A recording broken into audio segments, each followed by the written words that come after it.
So welcome again sa ating Quickie Trivia. Sagutin naman natin ang tanong na ito.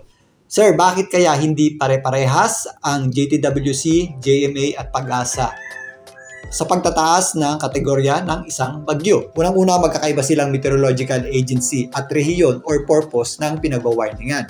Siyempre, nandyan ang Joint Typhoon Warning Center na nagmula sa US Department of Defense. Yan po ay joint effort between US Navy at US Air Force. Ito po ay nag-warning para sa Northwest Pacific region na kung saan kasama ang Hawaii at kasama na rin dyan po ang Pilipinas, South Pacific at Indian Ocean. Originally, dinevelop po ito para mag-warning sa mga US military ships at aircrafts. Pero ngayon, public naman po ang mga information na nagmumula sa Joint Typhoon Warning Center.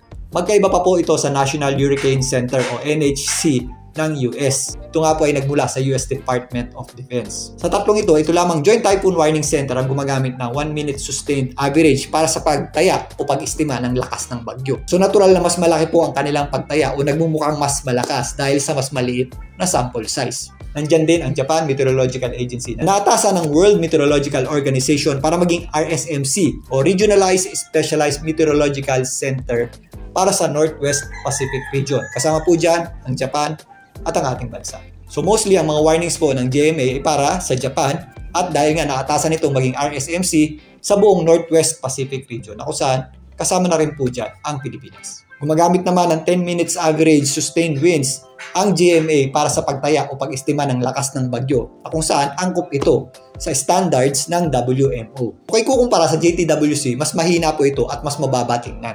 Siyempre, nandiyan ang sarili natin ang Department of Science and Technology, Philippine Atmospheric, Geophysical, and Astronomical Services Administration o Pag-asa.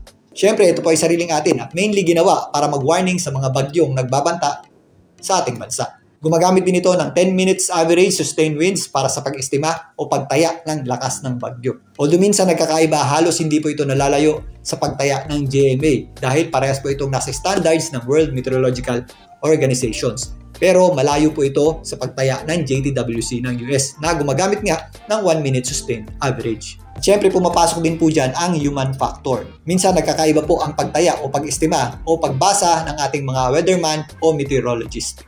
So again, magkakaibang meteorological agency, magkakaibang audience at region, at minsan nagkakaiba po ang kanilang analysis. Mas maigi pong sumangguni tayo sa sariling atin, sa Pag-asa, dahil nga ito po ay dinesign para sa ating bansa. Minsan nagkakalituhan at nagkakatakutan dahil nagkukumpara tayo ng JTWC ng US na kung saan mas malaki talaga at mas mataas ang kanilang pagtaya o pag-estima kumpara sa Pag-asa. Dahil sa iba po ang paraan nila ng pagtaya ng lakas ng bagyo. Libre naman po ang mga impormasyon na nagmumula sa tatlong ito. Pero ang importante, alam natin kung ano yung impormasyong dinadigest natin o nakukuha mula sa mga ito. Muli, ito po ang inyong Weather Tito, Alvin Pura, para sa Philippine Weather Trivia.